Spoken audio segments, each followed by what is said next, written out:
God seems to be playing an ever-shrinking role in the weather, and when the storms do come, the just and the unjust are not evacuated equally. The costs of what we are doing to the planet are not being paid by all of us equally. Or more precisely, some people are wrecking the planet, pumping it full of toxins, leveling forests, destroying its waters, while making an obscene amount of money from their activities. And the rest of us are having to pay the price for their greed, with our lives, with our bodies, and with our health. Environmental destruction is likely to displace, at the most conservative estimates, from 50 to 200 million people by 2050. And we've known this for a very long time. A considerable number of these will be due to the effects of climate change on poor people, on poor countries. Rising sea levels around Bangladesh, for example, is likely to displace between upwards of 20 million people. It's already displaced 500,000 people. All 1,200 islands of the Maldives are likely to sink beneath the ocean, displacing its entire population, which is currently just over 300,000 people. I think we should be clear. What we're talking about here is the destruction of an entire nation. This is nothing short of genocide by climate change. And this is a crime that we already know will happen, and as I said, we have known for a long time. But not just to the Maldives. Rising sea levels will be accompanied by increasing drought and desertification inland. Yet, not only have no measures been taken internationally to stop runaway climate change, the refugees that it is creating do not even have legal protection under international law. It is a terrifying prospect, particularly as anti-immigrant and anti-refugee racism continues to gain strength in Australia, Europe, and North America. But we do not need to look to the future to see the effects of climate change. Connie talked about the strongest storm to ever hit land in recorded history, which devastated the Philippines, killing more than 6,000 people and displacing literally millions of people. Homes were destroyed, livelihoods were lost. The year before that, another super typhoon killed 1,500 people in the Philippines. And the year before that, another typhoon killed roughly the same amount of people. The entire, and let me emphasize, continuing history of colonialism and imperialism has meant that the countries least responsible for global warming are also the countries who will be least capable of dealing with its effects. But even without global warming, imperialism has always had an ecological aspect. The spread of capitalism has also been the spread of a particular kind of human ecology, a particular way of relating to each other and to the earth. We can think of this spread as a kind of biological expansion of Europe. And much like Europe itself, this expansion has been uneven. Contrary to the well-known boosterism of the champions of globalization, international capitalism in its spread has not brought everyone up to the same socio-economic level. Global capitalism has always been, and always will be, clumpy. It's divided and subdivided into core and periphery. When capitalism first began to spread, it treated the periphery as a source of raw materials, of lumber, produce, rubber, fertilizer, and slave labor. The Second World War changed that relationship considerably. Although they continued to be dependent upon the periphery as a source of oil, the developed powers grew more and more able to provide for their own food and replaced much of their imports with synthetics produced locally. In the place of colonization, the periphery was organized along informal empires that functioned as spheres of influence and buffers between the great powers. But they were generally left out of the booming development that followed the Second World War, what some theorists have called ostracizing imperialism, has meant the effective exclusion of the Third World from global trade and investment.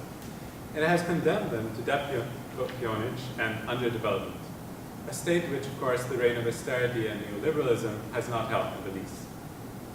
Countries like China and India have pursued a strategy of industrialization with some success by turning out some of the most toxic goods to produce under unimaginably horrific conditions. Some factories in China, for example, have had to install safety nets outside their windows to prevent workers from committing suicide. In that sense, they are imitating the process of industrialization taken by the West, although at a greater pace and scale. But they are doing this in combination with conditions imposed by an already developed capitalism, largely controlled by the West. The bulk of global production continues to be in the core, the immediate periphery, and China and increasingly India. The rest of the world has become a dumping ground for the developed world's industrial waste. According to an article from the Times of India, it's about 4 times cheaper to send waste to India, to import waste to India, than to recycle it locally. According to one report in the UK, they have found literally mountains of mixed waste from England, including plastics, dumped in Indian farmland wells. Indian farmland wells. It's hard to imagine the kind of audacity that's required to do that sort of thing. Spent batteries that Americans turn in to be recycled are being sent to Mexico, where the lead inside them is extracted by crude methods that are illegal in the United States. The increased export flow is a result of strict new EPA standards on lead pollution, which make domestic recycling more difficult and expensive in the US, but do not prohibit companies from exporting the work to other places, like Mexico, where environmental standards are low and enforcement is lax or difficult.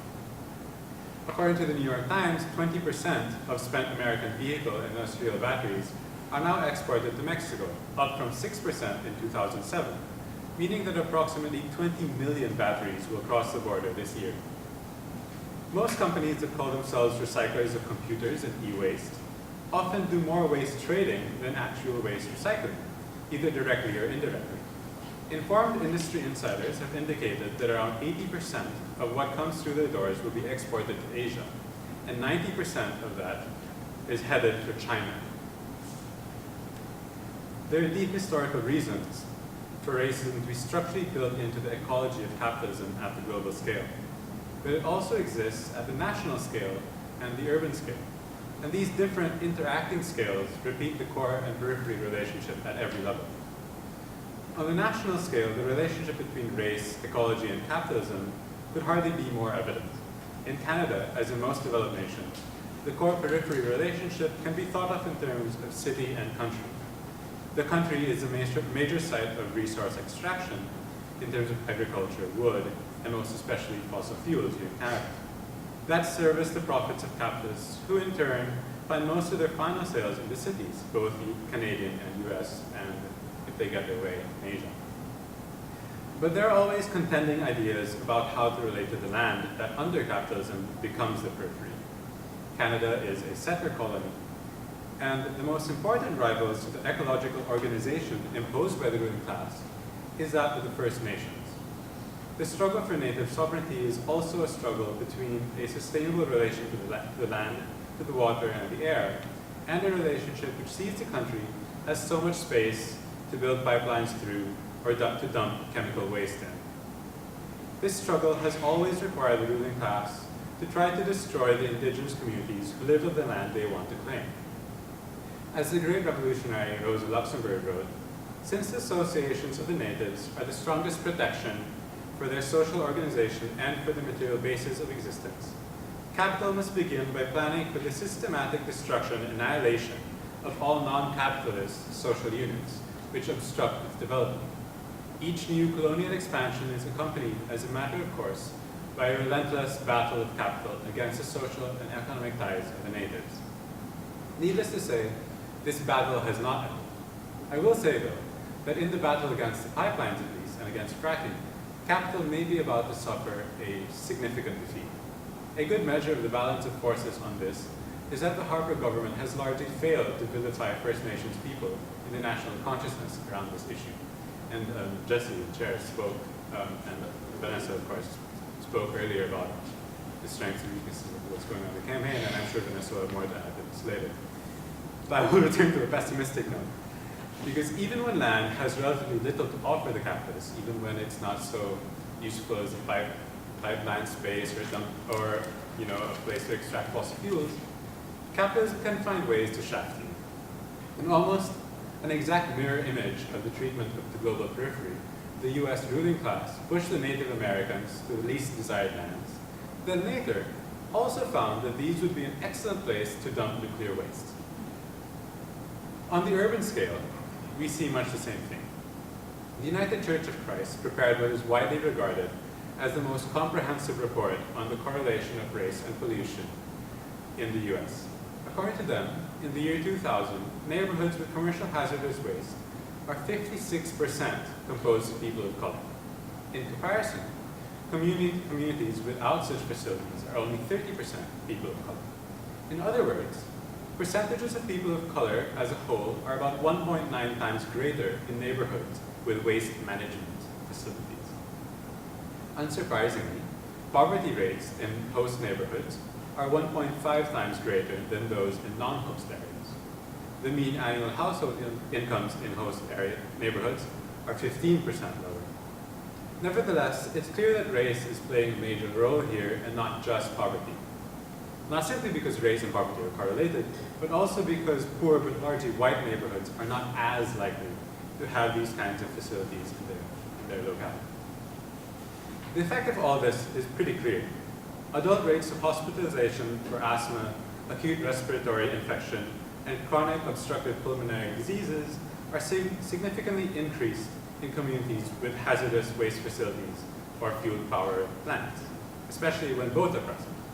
Not coincidentally, incidences of these diseases are considerably higher among people of color in the US. This kind of inequality is not an accident nor an aberration of the United States. It exists to a lesser or greater degree in every city, in every country, in every continent. Poor communities do not even need waste treatment facilities to be unhealthy. Often they are simply allowed to accumulate filth out of sheer neglect. I'm not from Toronto, so I don't know what the geography is here, but Vancouver, I think, gives East Hastings as the obvious example of an object lesson in the ecological and racial segregation of the city. And again, the causes of this are not hard to fathom. But just in case anyone was wondering, the ruling class already spelled out their motivations as early as 1984, when the city of Los Angeles commissioned consultants to help them figure out where they could build an incinerator. They produced a document titled Political Difficulties Facing Waste-to-Energy Conversion and City, better known as the Carroll Memo, and this is a direct quote from their report. All socioeconomic groupings tend to resent the nearby sitting of major facilities, but the middle and upper socioeconomic strata possess better resources to effectuate their opposition. Middle and higher socioeconomic strata neighborhoods should not fall at least within the 1 mile and 5 mile radii of the proposed site. To translate that, they dump where they can get away with dumping. This is not much of a surprise, but it does highlight something important. Capitalism is ridiculously, obscenely, unhealthily wasteful, an ecologically toxic system. For the ruling class, however, the problem of what to do with all that filth is not a scientific question. It is a political one. The distribution of waste, as with the distribution of wealth, is determined by the balance of power that holds between oppressor and oppressed. When the oppressed get organized, they can shift that balance of power. The Carroll Memo was leaked and became a flashpoint of just such organizing. In the end, the incinerator was not built. Dumping on the people of the peripheries, whether it be the Third World, Native American reserves, or black ghettos, are short-term spatial fixes for a problem that capitalism is fundamentally unable to resolve. But the sheer scale of the pollution has meant that these spatial fixes are less and less able to defray the ecological reckoning which capitalists have wanted to put off. This is particularly the case with climate change. It is true of climate change, of course, that the poor people of the underdeveloped periphery are going to be hardest hit. We've already heard about the Maldives, Bangladesh, the Philippines, etc. But underdeveloped peripheries also exist within the first world. When Hurricane Katrina hit New Orleans, it didn't matter all that much that New Orleans is in North America. What mattered was that the people of New Orleans were mostly poor and mostly black. Global warming is a result of centuries of the ruling class treating the atmosphere like a communal dump for greenhouse gases. The West has not been shielded from the effects of pumping that much waste into the skies. But as with everything else, it will be the poorest and the most oppressed communities that suffer the most. The globalization of ecological disaster has also meant that struggles that we had previously been fighting at relatively small scales, local scales, are more and more creating connections, linking up growing networks of resistance within communities, regions, countries, and in fact, the globe. My own view is that the struggle against the pipelines is one of the most important fights in Canada at the moment, if not the world. The sheer scale of the pipeline projects have forced alliances between First Nations peoples that are virtually unprecedented. They extend along every major pipeline route and even link up indigenous communities across the whole of North America, so Canada and the US. This is already a formidable force, and if the issues were merely one of spills, this might be the extent of the forces arrayed against the pipeline. But because the construction of the pipelines are intimately linked with global warming and the tar sands, the support for the struggle being led by the First Nations people has come from all over the world, and all over Canada. For example, the Wet'suwet'en blockade received volunteer applications from literally everywhere, every continent. But perhaps the best and most important example of the kind of broad and organized support for this fight is the Save the Fraser Declaration, which has been signed by more than 130 First Nations as well as Unifor, Canada's largest labor union. Anti-pipeline rallies in BC bring hundreds, even thousands of people out to demonstrate against companies like Enbridge in solidarity with indigenous communities, and frequently organized by them. Admittedly, most of my talk has been doom and gloom, but I just want to emphasize this point, that this is a battle that we can win. But only if these alliances are strengthened, only if a mass movement can be built, one that I hope will continue to take its cue from the extraordinary strength and leadership provided by First Nations activists. And Canada has a recent history of such mass movement and victory. The anti-war movement here was able to keep Canada out of Iraq. And I believe this is the only anti-war movement that won such a victory.